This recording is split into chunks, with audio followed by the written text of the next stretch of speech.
හැමෝටම අලුත් දවසක් හිමත් ටිකක් වැටෙනවා. ඉස්සරහට නම් හිම පොඩ්ඩක් අඩුවේ. ඉතින් අලුත් ගමනක් යන්න හදන්නේ. මේ ගමන පටන් ගන්නේ ජර්මනියෙන්. ජර්මනිය, ලක්සෙම්බර්ග්, බෙල්ජියම් පොඩි බඩගින්නක් ආවා. ඉතින් උදේට කෑම ටිකක් කාලා ගමන යන්න පටන් ගත්තා. ඉතින් ඉස්පාඤ්ඤයට ගිහිල්ලා ඉස්පාඤ්ඤයෙන් යන්න ඕන පාල්ම කියලා දූපතක් තියෙනවා. අන්නේ දූපතට. ඉතින් ඒ ගමන යන අතරමඟ ලස්සන දේවල් ටිකක් තියෙනවා. ඉතින් ඔයාලත් එක්කත් පෙන්නලා බලාගෙන යන්න කියලා හිතුණා. ඉතින් මේක දවස් 3ක ගමනක්. ඉතින් මම පුළුවන් තරම් පළවෙනි දවස් දෙක වැඩ කරලා ඉවරලා තුන්වෙනි දවසට තමයි මට නැවට දාන්න තියෙන්නේ. ඉතින් රෑ වෙනවා. මේ විදිහට තමයි රෑ වෙනකොට ඉස්පාඤ්ඤයත් මාරම ලස්සනයි. මේ රෑ 8 9 10 වෙනවා කරුවල වැටෙන්න. අනිත් වීඩියෝ වල වගේම තමයි මේ දවස්වල ගොඩක් පහුවෙලා කළුවර වැටෙන්නේ. ඉතින් අහස හරිම ලස්සනයි. ඉතින් මේ විදිහට තමයි යන්නේ.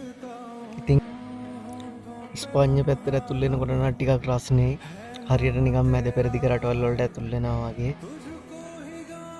ඔය දකුණු පැත්තෙන් පෙන්වන බෝඩ් එකේ තියෙනවා ට්‍රක් වලට කොච්චරක් පාක් කරන්න ඉඩ තියෙද, ඊට පස්සේ තියෙන පාකින් එකට කොච්චරක් දුරයිද, ඊට අමතරව තෙල් වල ගණන් හැම දෙයක්ම පෙන්නනවා.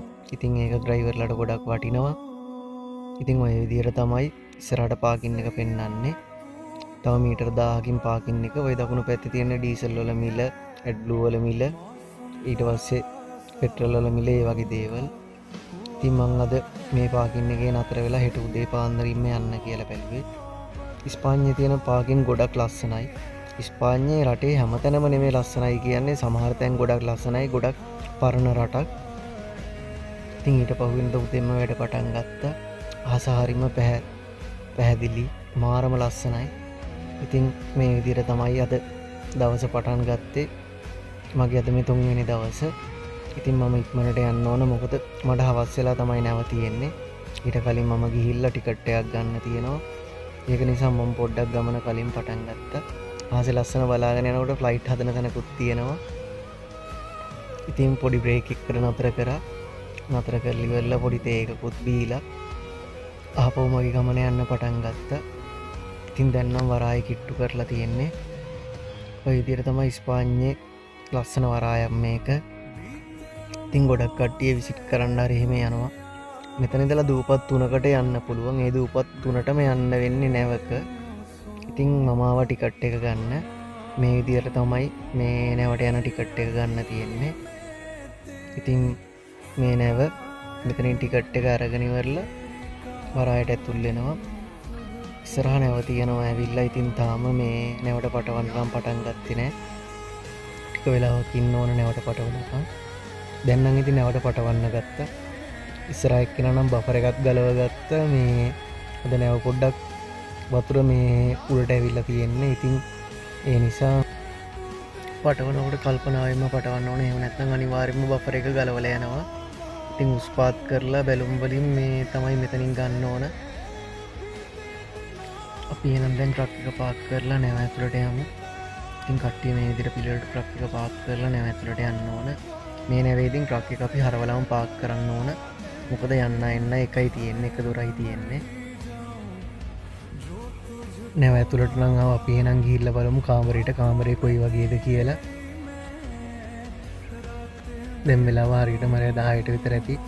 ඉතින් මේ රෑ වෙලා යන ප්‍රමාණය අඩුයි පාල්ම කියන දූපතට. ඉතින් තනි කාමරයක් සෙට් වුණා. ඒක නිසා හොඳයි. ඉතින් මේ කාමරේට බාත් รู ම් එකක්, ඊට අමතරව අපිට බ්ලැන්කට් එක අර ඒ ටික ඒ හැමදේම තියෙනවා. ඉතින් ඒ පහසුකම් ටික තියෙනවා. ඉතින් රෑ කෑම එක කන්න අපි යන්න ඕන පාතට. ඉතින් මේ විදිහට තමයි මේ රෑ කෑම එක අද සෙට් උනේ. හරිම රසයි. ඇත්තටම රසයි.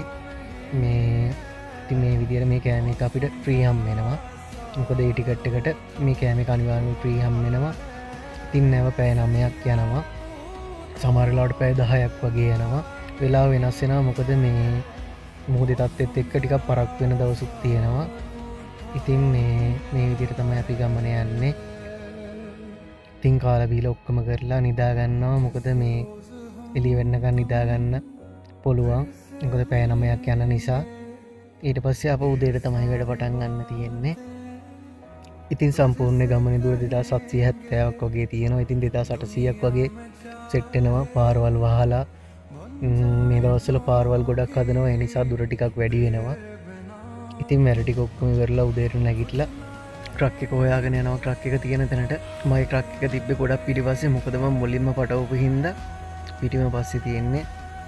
ඉතින් ඔන්න ඔය විදියට තමයි ඔන්න මගේ ට්‍රක් එකට ආවා. දැන් ඉතින් අපි නැවෙන් එළියට යන්න හදන්නේ. ඉතින් ඔක්කොමලා ගියාට පස්සේ තමයි මට යන්න වෙන්නේ. මොකද මම පිටිම පස්සේ හිටියේ. මේක ෆ්‍රීස් ලෝඩ් එකක් නෙමෙයි නෝමල් ලෝඩ් එකක් අරගෙන යන්නේ. ඉතින් ඔය විදියට තමයි පාල්ම දූපතට ඇතුල් වුණේ. මාරම ලස්සන දූපතක්. අනිවාර්යෙන්ම ජීවිතේ එකපාරක් හරි ඇවිල්ලා බලන්න ඕන. ඒ තරම් මාරම ලස්සනයි. ඒ ලස්සන කියන්න තේරෙන්නේ නැහැ. හරිම ලස්සනයි. ගොඩක් කට්ටිය එනවා. ඉතින් මේ පුංචි දූපතේ පොඩි එයාපෝට් එකකුත් තියෙනවා. මේ ඊට අමතරව ලස්සනට මේ දූපත හදලා තියෙනවා. ගොඩක් පරණ දේවල් තියෙනවා බලන්න. ඉතින් ඔයාලත් දවසක එන්න බලන්න. හරිම ලස්සනයි. එහෙනම් ඉතින් ඔයාලට ජය වේවා. අලුත් දවසකින් හම්බෙමු.